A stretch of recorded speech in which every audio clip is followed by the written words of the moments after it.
Welcome to UCounsel.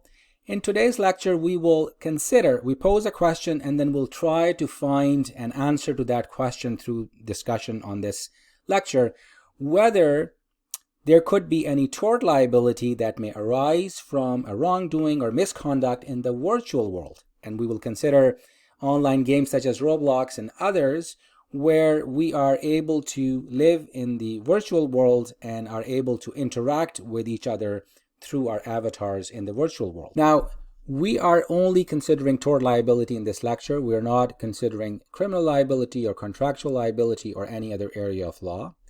And one of the reasons why we're considering tort liability is because tort law, in my view, is quite flexible. It has the capacity to evolve with the changing circumstances, and I believe that it has the capacity to consider this question and deal with this question in our real world. We begin with our usual disclaimer that this lecture is not legal advice. So if you have any specific questions, you should contact a lawyer or a paralegal or the Law Society of Ontario for any referrals. Within the context of this discussion about conduct in the virtual world, we will consider virtual assault. What is virtual assault? In a virtual assault, the victim is an avatar, and the wrongdoer, the offender, is an avatar or could be more than one avatars. Why I have picked up this example of virtual assault is because there are some real examples in the past, in the near past, where this kind of occurrence has happened, and I'll tell you some of the cases that have happened. One instance was where a 7-year-old girl, she was playing Roblox and her avatar was sexually assaulted in Roblox. And this was out in the news, I believe, in 2018. The girl was playing this game and her avatar was also a little girl, blonde hair, wearing a t-shirt and jeans. And her avatar was graphically sexually assaulted by 2 male avatars on a playground in the game. Her mom was sitting next to her. She was able to witness this and she was horrified and she raised this issue. She brought this to media, and I believe Roblox was contacted. And Roblox was able to identify the accounts which were used by the perpetrators, by the persons who had changed the coding in the game and caused that graphic sexual virtual assault to that avatar. So, and then some actions were taken, but no legal action was taken. Roblox was not sued. The other party who may have been responsible was not sued to my knowledge. And so the matter sort of ended there. So that was one example of a virtual assault that occurred in a game. Now, there was another case that happened where a child who was also using Roblox and was using third-party apps on a Roblox. And through those apps, the child was groomed into sending sexually explicit images of himself to others. And that was something that was found by her mother again. And it was reported, I believe in BBC. And again, the Roblox indicated that third-party apps are not owned by Roblox. And so when you're using third-party apps, then you should be careful about who you're communicating with and what you're communicating. And then there was another example where a woman was virtually assaulted, again, playing a game called QuiVR. And in this game, there was a user named BigBro442 who virtually rubbed her chest and made other gestures, sexually explicit gestures towards her. And she tried to get away from this person, and then that avatar kept chasing her avatar. So these are 3 examples in the recent past where there were virtual assaults, not virtual assault in the second example, but definitely in the first and the third example, we will consider those virtual assault. So a very obvious question and a very obvious defense that can be raised is, well, this is all happening in virtual world. You have to log into your computer. You have to log into that specific game and get into that virtual world, and then you can log out. So if someone is bothering you, someone is trying to cause you any harm to your avatar, you can simply log out and move away, and the harm is not real. It is done to that avatar. So the question for us or for the law is to consider whether the harm that is being done to that avatar, could that harm be real for the person behind that avatar. So the person whose avatar is being harmed, assaulted, sexually assaulted, is that person suffering real harm. In order to understand that, I think we need to have some understanding of what is this virtual reality. So I'm not an expert in virtual reality, but I have some basic understanding which I will share. So virtual reality is all computer generated. I believe we all understand that. And what virtual reality it does is it recreates or simulates real life environment or situations, right? So it's all computer generated. You have to be logged into whatever system is, and then you get into that environment, which is virtual, but it imitates the real world. It simulates the real world. And how do we experience the virtual reality? Primarily through vision and hearing. So we have these VR headsets.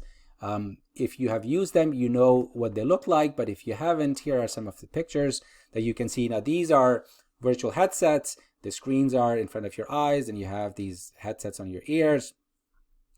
And you are able to experience the virtual world through those headsets. You can see and you can hear. So that's how you interact and experience the virtual world. Now there's something else called augmented reality, which is different than virtual reality. And what is augmented reality? It is also computer generated, but augmented reality actually sits on top of the real world. So it is sort of superimposed. It is a layer which is computer generated layer, but it sits on top of your real world. So it's different than virtual reality. So augmented reality essentially makes your interaction with the real world a bit more meaningful. There are some examples. One example is common in the retail world. Augmented reality apps are being used in retail world already quite frequently, and it's going to grow. And one example is when you are planning to buy a furniture, let's say you go to the shop or you go online and you pick up a sofa set. Now you have to bring in that sofa set to your house, put it in your living room, and then see whether you like it once it's there. You know, how does it look? How does the size look? How does the color look and whatnot? And if you don't like it, you may have the ability to return the sofa set. But if you have that augmented reality app, then what you're able to do is that you can actually see that particular sofa set through augmented reality in your living room. So you will be able to see its size as in comparison to the size of the living room. You'll be able to see the colors of the wall and whatnot, whether it matches, so on and so forth. So without actually bringing the sofa set through augmented reality, by superimposing a digitized, computer-generated enhancement, you're able to experience that reality in a more meaningful way. And there are other examples. Augmented reality will be used in surgery. If it's not already being used, it will have a significant role in neurosurgery through 3D imaging and 3D models, in navigation and military and whatnot. So augmented reality actually enhances your real world. What is happening now is that VR and AR are increasingly working in conjunction. One of the ways they work in conjunction is something called haptics. And if you don't know haptics, haptics is simply a tool that provides an experience of touch by applying vibrations and motions and forces to the user. One example that you or most of us may have experienced is through the use of the controllers or joysticks. When you are using a controller, for example, in a car racing game, you could feel the vibrations in your hand as the car moves in the game, right? And so you can experience those vibrations in your hand, and that is done through haptics. But the haptics world has exploded. There is significant advancement in haptics world, so much so that we're expecting that holograms that will be generated that are seen will also be felt. So haptics is going that far that you will be able to even feel the holograms, not only just see them. There are companies that are making full body or torso haptic vests or haptic suits. And what they will allow you to do is that they will immerse you in virtual reality, so much so that you will be able to feel explosions and bullet impacts and whatnot on your body through those haptics. Now, if you have, I believe if you have watched Black Mirror, there was an episode of Black Mirror in which something of similar nature was portrayed, and it was quite graphic to see that and experience how haptics would play a role in experiencing virtual reality through the feelings of touch. Okay, so we started off with a question whether the harm from the virtual misconduct, virtual wrongdoing is real or not. Now, remember that we as human beings experience real world through our 5 senses. And our senses are seeing, we see things, we hear things, we're able to touch things, we're able to smell, and we're able to taste. So those 5 sensory experiences determine our reality.